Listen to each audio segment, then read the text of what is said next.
Kalubid Bulacan. So, kanino mo nabalataan na magkakaroon ng audition dito?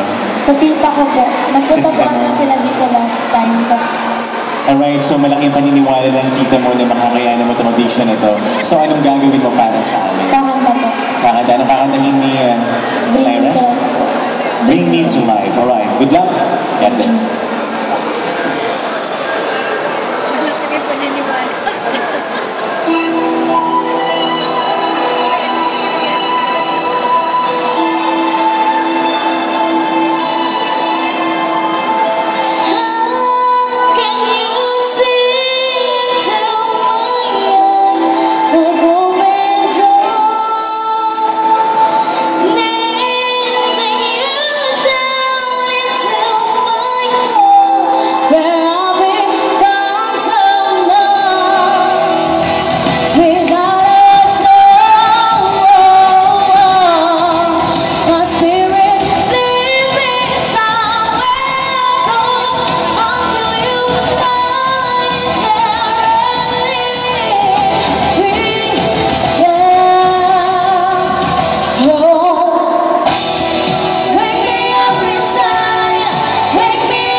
Naira.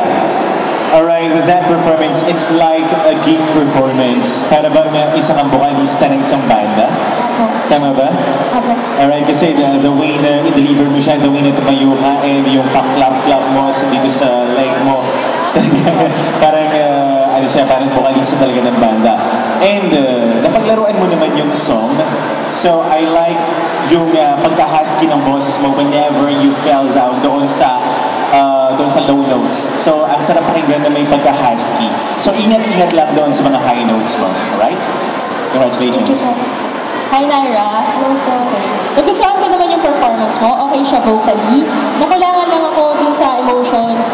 Kasi yung kanta na yan, it's a very powerful song. So, ina-expect ko dapat yung mga chorus nagwawala ka na nun. So, yun lang sa susunod. Thank you po. More emotions. Hello, Naira. Hello po. Gusto ko yung get up mo, maganda. Gusto ko yung style mo ng kanta, maganda, malinis yung boses mo. Nagkukulangan na naman ako. Ewan ko ba, ito yung palaging hinahanap ko sa mga contestant. Kasi natatakot ba kayo mahulog sa stage? Kasi umpisa ka na nandyan, natapos ka rin na nandyan. Kasi pwede naman kayong gumalaw ng konti, from left to right. Tapos, although may pagka-rock yung song, pero yung register mo sa monitor, parang love song ang kinakanta mo. Buti na lang magaling yung director namin, alam nilang pag ganun-ganun din yung mga camera nila, nagmumukha kang gumagalaw. Pero kung i-steady nila sa isang camera, parang ang kinakanta mo, lullaby. Doon sa reaksyon ng mukha mo, kung walang music. So, yun lang. Pero yung pagkakanta mo maganda yung boses.